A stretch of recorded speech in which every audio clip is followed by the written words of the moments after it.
Hello Japan, good evening guys. Good evening po sa inyong lahat. Ayan, pasensya na po sa ating voice over kasi bulol-bulol talaga tayo guys. Practicing pa po tayo. Ayan guys, kumakain pala tayo dyan ng sushi.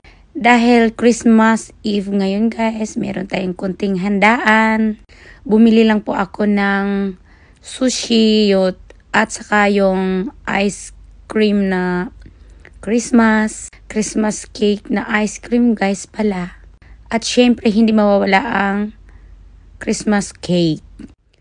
Yung kinakain ko po ngayon guys ay Christmas cake ice cream. Ayan guys, masarap po siya guys.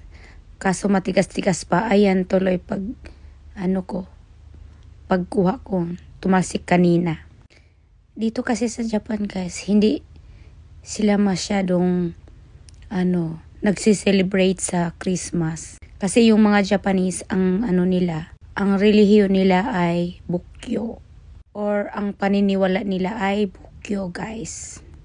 Kaya, dahil Pilipino tayo, kunting celebration lang, guys. Sapat na kasi wala naman ding mga bisita na pumunta sa bahay. Sayang lang naman, guys, kung maghanda ka na hindi mauubos, diba? Para sa akin, guys, practical na lang. Konting handaan na lang sa Christmas. Ayun guys, inubos ko po yung ice cream kahit malamig na panahon.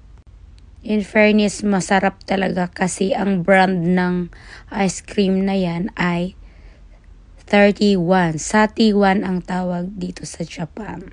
And guys, yung nasa harapan ko naman, maraming shrimp na naka-boiled lang, parang salad. Ayan guys, yung pagkagat ko pala ng yung ice cream na yun, hindi ko kasi makukuha sa pork, kaya kinagat ko na lang siya kanina. Ayan guys, ang shrimp salad. Yan, maraming mga gulay-gulay na mga toppings. Kayo po dyan guys, marami ba kayong handa guys? Siguro ang sasarap ng mga handa ninyo. Hindi po ako nagluluto kasi wala talagang kumakain ng Philippine food. Bukod sa sinigang, diba? Hindi na ako nagsinigang kasi lagi akong nagsisigang sa bahay. Ayan po ang ating cute na Christmas light. Busog na po tayo guys. Yan lang po. Thank you for watching.